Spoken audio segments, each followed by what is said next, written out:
안녕하세요. 끝까지 보면 도움이 되는 마준마TV입니다. 10월이 새롭게 시작되었습니다. 새로운 달이 시작되면서 정부 정책에도 많은 변화가 생겼습니다. 특히 많은 국민분들의 일상과 관련된 새로운 개정안 소식들이 발표됐습니다. 실질적인 삶과 거리가 먼 정책일 경우에는 국민들이 피부로 느끼기에 어려움이 있을 수 있는데요. 오늘 안내드릴 내용은 많은 분들과 관련이 있는 내용이니 꼭 잘 확인해 보시면 좋겠습니다. 10월부터 새롭게 바뀌는 소식이 궁금하신 분들은 오늘 영상을 통해서 꼭 확인해 보시길 바랍니다. 그럼 오늘도 끝까지 봐주세요. 10월부터 이전과는 다른 새로운 제도가 시행된다는 소식이 전해졌습니다. 바뀌는 제도에 대해서 하나씩 설명드릴 테니 잘 확인해 보시면 좋겠습니다. 먼저 많은 분들과 관련이 있는 병원비 관련된 소식입니다. 병원에 갈 일이 없이 늘 건강하게 지내면 좋겠지만 몸이 아파서 치료를 받아야 할 때도 있습니다.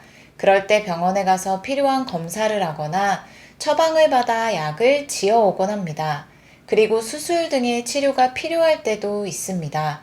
우리나라 국민건강보험 가입자 수 5,145만 명 중 약 78% 분들에게 공통적인 부분이 있습니다. 바로 10명 중 7, 8명의 사람들이 가입한 것인데요. 아마 오늘 영상을 보시는 대부분 분들도 해당되실 것 같습니다. 병원에서 치료를 받고 소액의 병원비가 발생할 경우에는 부담이 크지 않지만 검사나 시술 및 수술 등으로 인해 고액의 병원비가 발생했다면 굉장히 가게에 큰 부담이 될 수 있습니다. 그래서 많은 분들이 미리 가입한 것이 있습니다. 바로 실손보험입니다. 국민건강보험 가입자 중 78%에 해당하는 분들이 실손의료보험에 가입했다고 하는데요.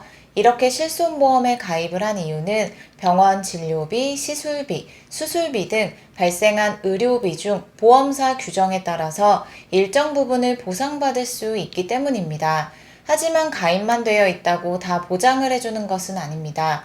본인이 어떤 이유로 의료비가 발생했는지 보험회사에 서류 등을 보내고 보험금 신청을 해야 받을 수 있습니다. 그런데 보험금을 청구할 때 어려움을 겪는 분들도 계실 거예요. 청구하는 절차가 번거롭거나 어려워서 하지 못할 수도 있고 귀찮거나 바빠서도 이유가 될 수 있습니다. 그리고 받는 보험금 액수가 크지 않아서 청구를 포기하는 분들이 생각보다 꽤 많다고 합니다. 한국소비자원에서 발표한 보도자료에 따르면 청구를 포기한 경험이 있는 사람들이 37.5%에 달한다고 합니다.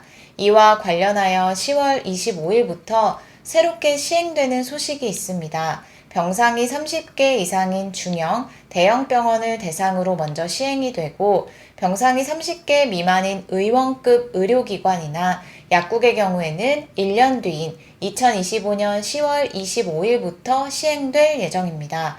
앞으로는 보험금 청구를 더욱 편하게 할 수 있도록 전산화가 시행됩니다. 지금은 실손 의료보험을 보험사에 청구할 때 청구하는 사람이 일일이 병원이나 의원 등에 방문해서 보험사에서 요청한 관련 서류들을 발급받아야 했습니다. 발급을 받고 끝나는 것이 아니라 해당 서류들을 우편, 이메일, 팩스 등을 통해서 보험회사에 제출해야 했었는데요. 이런 절차가 고령층이나 취약계층 분들에게는 어려울 수 있어서 받을 수 있는 보험금이 있더라도 청구를 포기하는 일들이 지속적으로 발생하고 있다고 합니다. 10월 25일부터 전산화가 시행되면 앞으로는 보험 청구자가 보험회사에 청구할 때 병원이나 의원 등의 관련 서류를 해당 보험사에 전자적 형태로 전송해 줄 것을 요청할 수 있습니다. 즉, 이제는 서류 발급만을 위해서 다시 병원에 방문하지 않아도 병원에서 진료를 본 다음에 보험회사에 관련 서류를 보내달라고 요청하면 병원, 의원, 약국이 청구 서류를 전송 대행기관을 거쳐서 보험회사에 전자적으로 전송합니다. 단 본인이 요청한 경우에 한해서만 전자적 전송이 이루어집니다.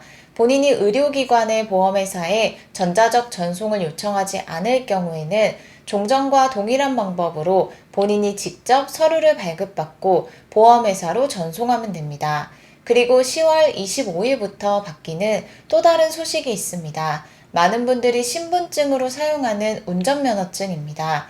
주민등록증과 함께 면허증도 신분 확인용으로 사용됩니다. 그리고 실제로 운전이 필요해서 운전면허증을 취득하기도 합니다. 운전을 할 때 모든 운전자가 반드시 지켜야 할 것이 있습니다. 사고를 유발하지 않도록 조심하고 교통법규를 반드시 지키는 것인데요. 매년 수백 명이 음주운전으로 인해 다치거나 사망에 이르고 있습니다. 특히 음주운전은 재범률이 굉장히 높다고 하는데요. 정부에서 2024년 10월 25일부터 음주운전 관련해서 새로운 제도를 시행합니다. 음주운전 방지 장치를 자동차에 부착하는 것을 의무화하는 것인데요.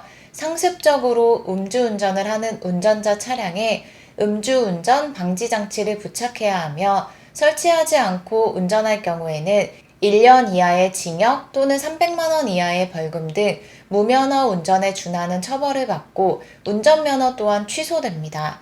보다 자세한 내용은 이어서 설명드릴게요. 음주운전을 한 사람이 위반하고 5년 이내에 다시 음주운전을 해서 면허 취소 처분을 받고 난 다음 운전면허를 재취득하려면 차량에 반드시 음주운전 방지장치를 설치해야 합니다.